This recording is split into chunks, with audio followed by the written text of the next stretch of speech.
आपका हार्दिक अभिनंदन है दोस्तों। आइए हम लोग क्लास 12 का हम लोग आज बायोलॉजी पढ़ेंगे। जो हमने क्लास में आपको 14 लेसन तक पढ़ा दिया था, आज मैं उसका 15 लेसन पढ़ाऊंगा। जिस चैप्टर का नाम है जैव विभिन्नता एवं संरक्षण। जैव विभिन्नता का मतलब होता है जीव अलग अलग, और संरक्षण का मतलब होता है सुरक्षा उसका। कैसे हम जीवों की विभिन्नता को पहचान करते हैं, कैसे अलग अलग संरक्षण करते हैं, इसकी तरीका के बारे में जानेंगे। आइए सबसे पहले आते हैं कि आखिर जैव विभिन्नता होता क्या है, इसका क्या अर्थ है। देखिए जैव विभिन्नता लिखा है, तो कह रहे हैं कि जैव विभिन्नता क्या होता है। कहता है कि जीवों में विभिन्नता यानी जीवों में अलग अलग क्या का यह तात्पर्य है कि यह अर्थ है कि पृथ्वी पर पाए जाने वाले जीवों की विभिन्न मतलब अलग अलग, विभिन्नता मतलब अलग अलग कैटेगरी की वाली जातियों से होता है। कह रहे हैं कि जो जीव विभिन्नता होता है ना, वो पृथ्वी में पाए जाने वाले अलग अलग जो जीवों की जातियों से होता है, और उसकी अलग अलग जातियों की अगर अध्ययन किया जाए वो हमारा कहलाता है जैव विविधता। इसका छोटा सा डिफिनेशन। अब आता है कि सर जैव विविधता को अध्ययन कैसे करते हैं, कैसे जीवों का रिकॉर्ड रखा जाता है। तो इसमें इंटरनेशनल लेवल पर एक आपको संस्था है जिसका नाम है IUCN, जिसका पूरा नाम होता है international union for construction of natural resource होता है। इसका यह जो संस्था है ये जीवों की विभिन्नता के बारे में बताती है कि क्या कौन सा जीव कैसा है। देखिए इसके अनुसार अगर देखा जाए, इसके अनुसार देखा जाए, इस संस्था के अनुसार इसने बताया, तो इसके अनुसार अभी तक ज्ञात जीव और वर्णित किया गया जीवों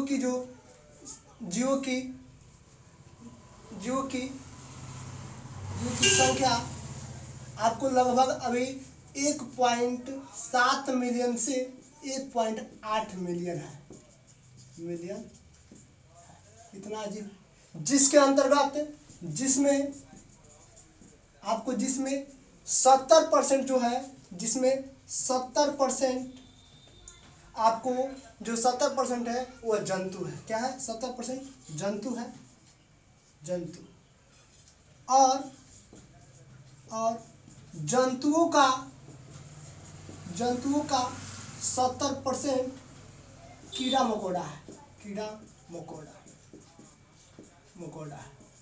और तथा आपको 22% पादप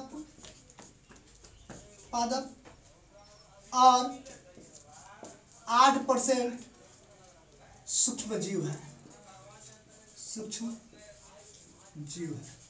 देखिए इस संस्थान ने अभी तक अध्ययन जो किया है ना, ये अभी तक यानी अपडेट आपको 2020 या 21 तक की बात हो रहा है। इसके अनुसार अभी तक कह रहे हैं कि धरती पर जो अभी तक ज्ञात जीवों की संख्या है ना, अभी तक जो ज्ञात जीवों की संख्या है उसको वर्णित किया गया, यानी अध्ययन किया गया है। क्या अध्ययन किया गया? जीवों की जो संख्या है वो 1.7 मिलियन से लेकर 1.8 मिलियन है, जिसमें इतना में आपको 70% आपको जंतु है, और जंतु का 70% नहीं, देखिए जंतु का 70% क्या? कीड़ा मकोड़ा। और जंतु का अगर 70% निकाला जाएगा तो होगा कीड़ा मकोड़ा।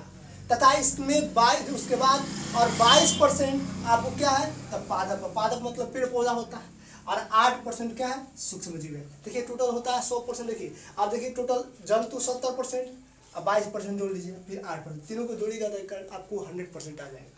अब यह एक होगी सर, यह 70 क्या है? देखिए 70 करेंगे, 70% जंतु का 70% क्या है? कीड़ा मकोड़ा। और उसके बाद आपको 22% क्या है? पादप, और 8% सूक्ष्म जीव है। अब कह रहा है कि चलिए इसको एक एग्जाम्पल के माध्यम से समझते हैं। देखिए अगर मान लिया जाए, मैं एक मान कर बताता हूँ, डाटा लेकर बताता हूँ मानकर। और मान लिया जाए कि मान लीजिए हम मान लेते हैं कि जीवों की संख्या जो ज्ञात है, माना कि हमने एक जीव की रिकॉर्ड ले लेते हैं, उसके हिसाब से बनाकर देखते हैं क्या ये आपको आता है उतना।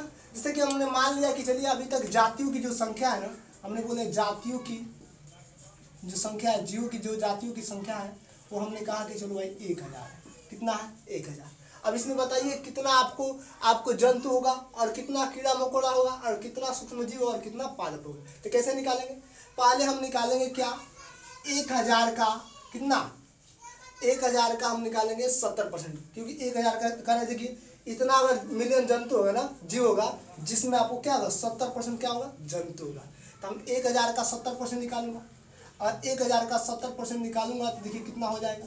अब इसको सॉल्व कीजिएगा तो आप देख सकते हैं कि अगर इसको हल किया जाए तो 1000 गुणे 70 बाई आपको 100 हो जाएगा, 2 जीरो से 2 जीरो उड़ जाएगा, आपको कितना हो जाएगा 700 हो जाएगा। यानी इतना जंतु होगा, इतना उसमें अगर 1000 होगा जीव तो उसमें 700 क्या होगा जंतु। अब कह रहे हैं कि जंतु जितना भी है उसका 70% जंतु का 70% क्या होता है कीड़ा मकोड़ा। और कीड़ा मकोड़ा देखा जाए तो जितना भी जंतु होगा, जैसे कि जंतु आपको है 700 और इसका अगर मैं 70% निकालूँ तो हमारा कीड़ा मकोड़ा की संख्या आ जाए। देखिए कैसे 700 है, 700 का 70% 70/100 हो जाए, 2 जीरो से 2 जीरो। अब गुणा कीजिए 7 से क्या हो जाएगा, अब 7 से आपको हो जाएगा 49 हो जाएगा ना। यानी आपको 490 जो होगा वो कीड़ा मकोड़ा हो जाएगा। क्या हो जाएगा कीड़ा मकोड़ा हो जाएगा ना दोस्तों। उसके बाद हम देखते हैं इसमें, और उसके बाद हम देखते हैं और कह रहा है इसके बाद 22% क्या है तो 22% पादप है ना। 22% 1000 का 22% निकाल लीजिए और 1000 का 22% निकालिएगा दोस्तों तो कितना हो जाएगा 1000 का 22% आपको हो जाएगा 1000 गुणे 22 बट्टा आपको क्या आ जाएगा 100 हो जाएगा। आपको 100 हो जाएगा, 2 जीरो से 2 जीरो कट जाएगा, आपको 220 यानी 220 क्या हो जाएगा आपको 220 आपको पादप की संख्या आ जाएगा। किसकी संख्या आ जाएगा पादप की। उसी तरह अगर सूक्ष्म जीवों की देखना है तो कहता है कि वो 8% होता है।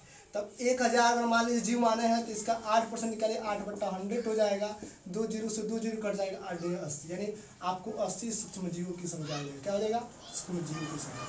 अब इसको मैं आपको एक ग्राफिक के माध्यम से दिखाऊं तो अगर मैं टोटल क्या था, अगर 100 पे देखा जाए इतना जातियाँ है, इतनी जातियाँ और इतनी जातियाँ तो इसका देखिए मैंने निकाला था यहाँ पर हमने 3 भाग में निकाला। यहाँ पर इसका जो हमने बोला था कि जितना भी होगा अगर इसका अगर 100 का अगर 70% देखा जाए, इसका हमने 70% निकाला था।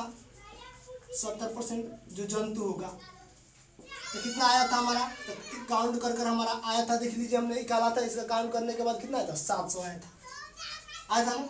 और मैंने बोला कि 700 है। अब 700 जितना भी जंतु होगा उसका 70% क्या है कीड़ा मकोड़ा की संख्या होता है। तो अगर मैं कहूँ अगर यह 700 का अगर मैं 70% निकालता हूँ तो आपको हो जाएगा, देखिए कितना आपको कैलकुलेट कीजिएगा तो आपको आएगा 700 का 70% निकालिएगा तो आपको आएगा 490 जो कीड़ा मकोड़ा की संख्या होगा। कीड़ा मकोड़ा हो जाएगा। उसके बाद देखा जाए तो मैंने कहा था कि 22% क्या होता है, तो कह रहा है कि 22% आपको पादपों की संख्या होता है।